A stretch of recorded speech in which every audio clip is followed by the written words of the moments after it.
राजधानी पटना के गौरीचक थाना इलाके के एक मकान में पुलिस ने छापेमारी कर अवैध हथियारों का जखीरा बरामद किया। इस छापेमारी में पुलिस ने एक रिवॉल्वर, 4 पिस्तौल और कई जिंदा कारतूस के अलावा कैश को भी कब्जे में लिया है।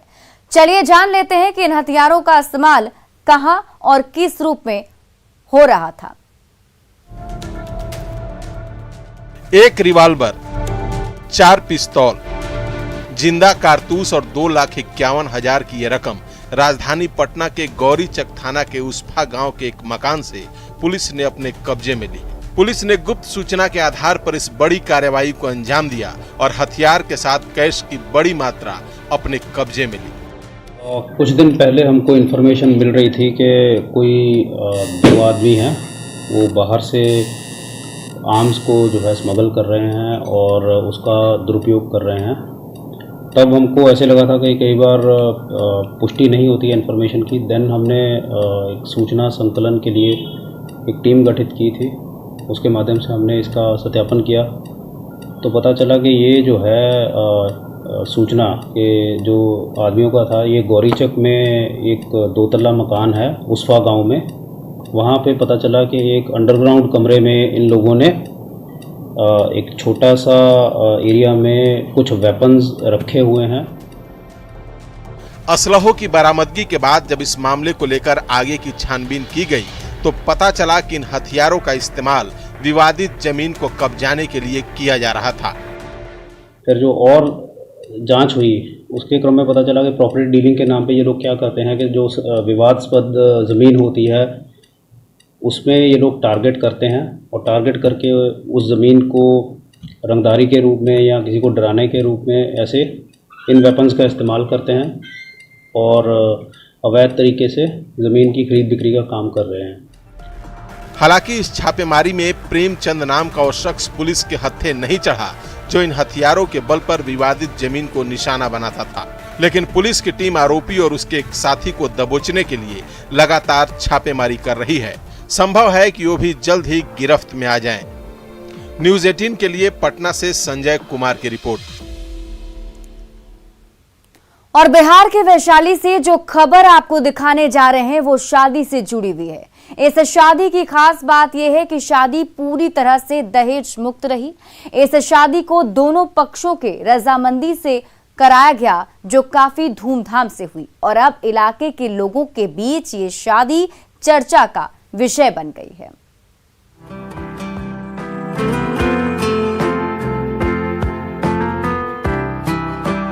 कहते हैं कि प्यार अंधा होता है, तभी तो सदर अस्पताल में काम करने वाला एक स्वास्थ्य कर्मी इलाज कराने पहुंची एक महिला मरीज की बेटी पर अपना दिल हार बैठा।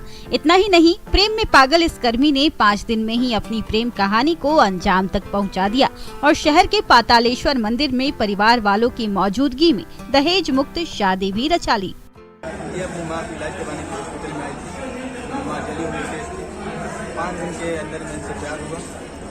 माँ से हम चर्चा के शादी की, माँ बोली बहुत सारा समस्या बताई, फिर भी हम बोले कोई समस्या नहीं देंगे, हम शादी करने के लिए तैयार। दरअसल प्रीति अपनी मां को इलाज के लिए लेकर हाजीपुर सदर अस्पताल पहुंची थी, जहां तैनात स्वास्थ्य कर्मी मनिंदर कुमार से उसकी मुलाकात हुई। मुलाकात कब प्यार में बदल गया यह दोनों को पता ही नहीं चला। फिर क्या था, लड़के ने बगैर देरी किए ही लड़की के सामने शादी का प्रस्ताव रख दिया। चूँकि लड़की के पिता नहीं है, लिहाजा लड़की ने मां का आदेश लेने की बात कही, जिस पर लड़के ने दहेज मुक्त शादी का प्रस्ताव लड़की की मां के सामने रखा, जिसे लड़की की मां ने स्वीकार कर लिया। फिर क्या था, 5 दिनों का प्यार 7वें दिन ही शादी के पवित्र बंधन में बदल गया। तो बात करने लगी तो फिर मम्मी ने बोली कि आप शादी कीजिएगा, तो हम बोले हाँ शादी तो करना है, पर हम मेरा ये तबीयत खराब है, इसके बाद करेंगे। फिर हम ये बोले कि शादी नहीं करना है, मम्मी के बाद होना चालू हो गया। उसके बाद मम्मी का भी कंडीशन सही नहीं है, तभी हम लोग शादी करने के लिए तैयार हो गए, क्योंकि हमारे अपना पापा नहीं है, हमारी सिर्फ मम्मी है, इसकी वजह से हम तैयार हो गए। दोनों की शादी हिंदू रीति रिवाज के साथ हाजीपुर के प्राचीन पातालेश्वर नाथ मंदिर में कराई गई। इससे पहले बारात लड़की के घर पर पहुंची। सदर अस्पताल के पूरे कर्मी भी शादी में शामिल हुए और डीजे की धुन पर जमकर ठुमके लगाए। वहीं दूल्हे ने भी जमकर नागिन डांस किया। बिना दान दहेज की यह शादी संपन्न हुई। हाजीपुर से न्यूज़ 18 के लिए प्रफुल्ल कुमार की रिपोर्ट। और इसी बीच बाढ़ से बड़ी खबर आपको बता दें, जहां स्कूली छात्राओं से भरे ऑटो में ट्रैक्टर ने ठोकर मार दी है, जिसमें 4 छात्राएं घायल हो गईं। घायल छात्राओं को बाढ़ अस्पताल में भर्ती करवाया गया है। वहीं मौके पर पहुंची पुलिस मामले की जांच में जुट गई है। तो बड़ी खबर आपको बता रहे हैं, देखिए छात्राओं से भरी ऑटो दुर्घटनाग्रस्त हो गई, जिसमें 4 छात्राएं घायल हो गई हैं। बेलगाम ट्रैक्टर ने ऑटो में ठोकर मार दी थी। गिरिडीह में अनियंत्रित गाड़ी दुर्घटनाग्रस्त होने से 6 लोग घायल हो गए, जिनमें एक महिला की मौत हो गई है। जमुआ खोरीम महुआ मेन रोड में घुरैता मोड़ के पास की घटना है, जहां एक तेज रफ्तार गाड़ी निर्माणाधीन नाले में जा गिरी। इसमें गाड़ी बोनट के बल पर पूरी तरह से खड़ी हो गई। घायल महिला को बेहतर इलाज के लिए रांची भेजा गया है। वहीं बाकी लोगों का इलाज स्थानीय अस्पताल में चल रहा है। बताया जा रहा है कि सभी लोग चतरा के रहने वाले हैं और मुंडन कार्यक्रम में शामिल होने देवघर जा रहे थे। घटना की जानकारी मिलते ही पुलिस मौके पर पहुंची और गाड़ी को नाले से बाहर निकाला गया। कहाँ जा रहे थे? हम लोग मुंडन के कार्यक्रम से देवघर जा रहे थे। उसी बीच में एक घटना घटी है। हम लोग रहने वाले हजारीबाग गिद्धौर के हैं, चतरा डिस्ट्रिक्ट के रहने वाले। कितने लोग थे सवार स्कॉर्पियो में? 7-8 गाड़ियाँ थी हम लोग का। अच्छा। और 7-8 गाड़ियाँ में ये जो गाड़ी है वो दुर्घटनाग्रस्त हुई है। कितने लोग इस गाड़ी में थे? इसमें 10-7-8 आदमी थे इसमें। कितने लोग घायल हुए? इसमें 4 से 5 लोग घायल हुए। गंभीर रूप से कोई घायल? गंभीर रूप में एक लेडीज काफ़ी गंभीर रूप में है। सरकार की अति महत्वाकांक्षी योजना 7 निश्चय है और इस 7 निश्चय में हर घर नल का जल प्रमुख है। साल 2015 में सीएम नीतीश कुमार ने फिर से गद्दी पर आते ही इसका ऐलान किया था। हालांकि ये योजना शहरी या मुख्यालय से जुड़े ग्रामीण क्षेत्रों में जरूर सफल हुई, लेकिन मूलतः इसकी सुविधा उन लोगों तक नहीं पहुंच पाई जो आज राजनीति के केंद्र बिंदु हैं। औरंगाबाद के देव में सरकार की कई योजनाएं अभी तक नहीं पहुंची हैं। ये गांव आजादी के बाद से सरकार के अनदेखी का दंश झेल रहा है। इस गांव में गर्मी के दिनों में हाल ये हो जाता है कि लोगों के बीच पानी के लिए हाहाकार मच जाता है। इस गांव की महिलाएं करीब 1.5 किलोमीटर दूर बधार से पानी लाती है, तब जाकर उनके बच्चे पानी पी पाते हैं या फिर घर में रसोई का काम हो पाता है। अब इस भीषण गर्मी में इनको बधार स्थित कुएं के सूखने की आशंका सता रही है, जिससे पानी की किल्लत और बढ़ जाएगी। पानी के अब कोई व्यवस्था ना है। बहुत हमने पानी के कष्ट उठैली, बहुत हमने के पानी के दिक्कत है। का करूं? अब तो यह पानी सूखा, तो अब हमने कहाँ जाए? वह जिला प्रखंड में जाके बैठब सरकार के दुआरी। पानी का समस्या है और कोई नहीं, नेता विधायक कोई नहीं आया कि जांच पड़ताल में कि इन लोग का दुख में है, का कष्ट में है, कैसे इन लोग जी रहे हैं। कोई अन्न बिना मरता है, हम लोग पानी बिना मरते हैं। यहाँ जगह में ढूका ली, तब से 2 किंदरा में पानी छान के पिए ही, अब भर के पिए थी, तब से ढूकली, तब से अभी तक कोई नहीं आया देखने के लिए? कोई नहीं देखे आयल है। कहबो करे मुखिया के, तो मुखिया सुनवाई भी नहीं के करे। बेतिया में शराब को लेकर पुलिस का एक्शन लगातार जारी है। शिकारपुर पुलिस ने धांगर टोली में शराब को लेकर छापेमारी कर शराब की आधा दर्जन भट्टियों को ध्वस्त किया है। तस्वीरें बेतिया के नरकटियागंज के पुरानी बाजार के धांगर टोली की हैं, जहां शराब के अवैध कारोबार को लेकर पुलिस ने छापेमारी की। पुलिस ने देसी शराब की आधा दर्जन भट्टियों को ध्वस्त कर दिया। डॉग स्क्वाड की मदद से घरों और आसपास की गहन तलाशी ली गई, जहां पुलिस ने जमीन के अंदर छिपाकर रखे गए सैकड़ों लीटर अर्धनिर्मित शराब को भी नष्ट कर दिया। यही नहीं, पुलिस ने शराब बनाने के कई उपकरण, गैस सिलेंडर सहित शराब बनाने के उपकरण बरामद किए। सैकड़ों लीटर रॉ मटेरियल को भी नष्ट किया गया है और कुछ शराब भी बरामद की गई है। गिरफ्तारी किसी की नहीं हो पाई है, उसके लिए प्रयास जारी है। उपकरण भी बरामद हुआ है, गैस सिलेंडर, तसला वगैरह कुछ बरामद हुआ। शराब को लेकर शिकारपुर थाना पुलिस ने अब तक की सबसे बड़ी कार्रवाई की। वहीं भारी संख्या में पुलिस की टीम को देखकर शराब कारोबारी फरार हो गए।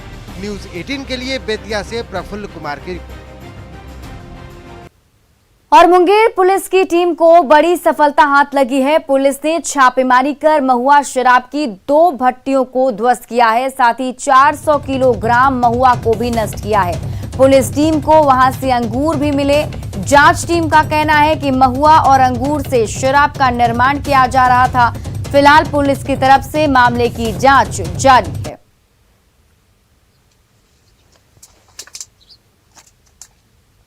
और ये तस्वीरें हम आपको दिखा रहे हैं, देखिए महुआ शराब की 2 भट्टियों को ध्वस्त किया गया है। मुंगेर पुलिस की बड़ी कार्रवाई है, जहां 400 किलोग्राम महुआ शराब को नष्ट किया गया। पुलिस की टीम ने मौके से अंगूर को भी बरामद किया है और साथ ही साथ ये भी बताया है कि यहां जो शराब बनाई जा रही थी उसमें महुआ और अंगूर का इस्तेमाल किया जा रहा था।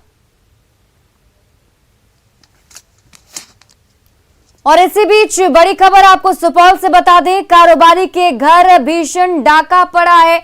बड़ी खबर आपको सुपौल से बता रहे हैं, जहां कारोबारी के घर पर भीषण डकैती हुई है। 10 से अधिक संख्या में डकैत पहुंचे थे।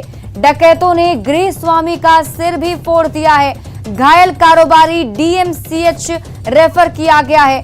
करजाइन बाजार में डकैती की वारदात को अंजाम दिया गया।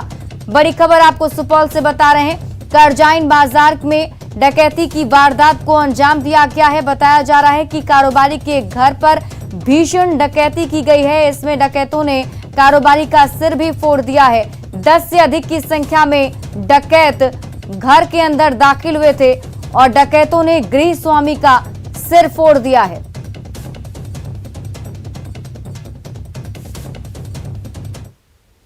बेटा से बड़ी खबर आपको बता दें, बेटा में उत्पाद विभाग की बड़ी कार्रवाई हुई है, जिसमें 50 लाख से अधिक की शराब जब्त की गई।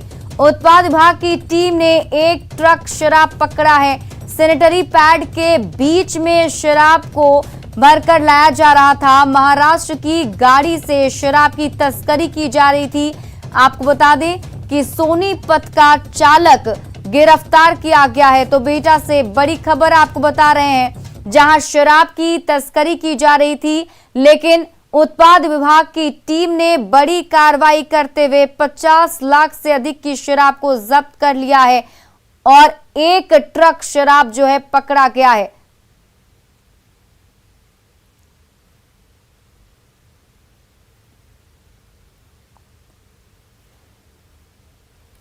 जर्मनी के बाद डेनमार्क में भी पीएम मोदी का शानदार स्वागत हुआ। साथ ही पीएम मोदी के इस दौरे में भारत और डेनमार्क के बीच कई अहम समझौते हुए।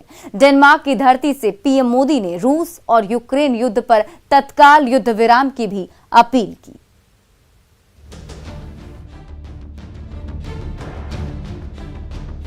जर्मनी की राजधानी बर्लिन में जैसा भव्य स्वागत पीएम मोदी का हुआ, वैसा ही भव्य स्वागत पीएम मोदी का डेनमार्क की राजधानी कोपेनहेगन में भी देखने को मिला। एयरपोर्ट पर गाजे बाजे के साथ भारतीय समुदाय के लोगों ने पीएम मोदी का स्वागत किया।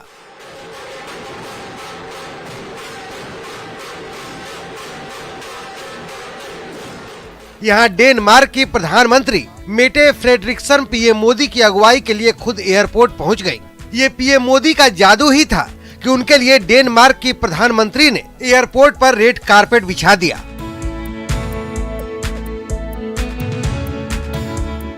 डेनमार्क की प्रधानमंत्री के साथ कोपेनहेगन में पीएम मोदी के स्वागत की दूसरी तस्वीर भी देख लीजिए। तस्वीरों को देखकर आप खुद अंदाजा लगा सकते हैं कि डेनमार्क के लिए पीएम मोदी का ये दौरा कितनी अहमियत रखता है। डेनमार्क के इस दौरे में पीएम मोदी ने डेनमार्क की प्रधानमंत्री के साथ प्रतिनिधिमंडल के स्तर की बातचीत भी की और कई अहम समझौते भी किए। अपने ग्रीन स्ट्रेटेजिक पार्टनरशिप के ज्वाइंट वर्क प्लान की समीक्षा की।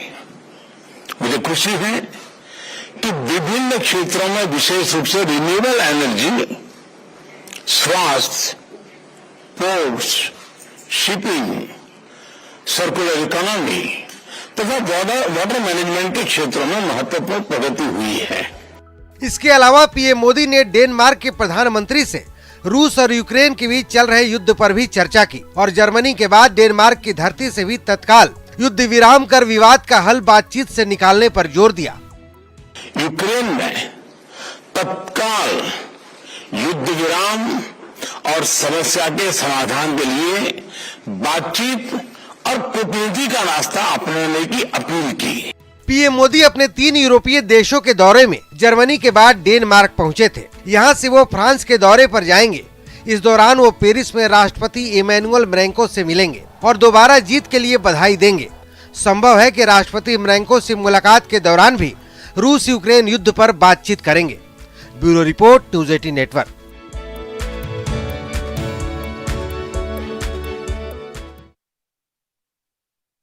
और फिलहाल इस बुलेटिन में अभी के लिए बस इतना ही, लेकिन न्यूज़ 18 बिहार झारखंड पर खबरों का सिलसिला लगातार जारी है।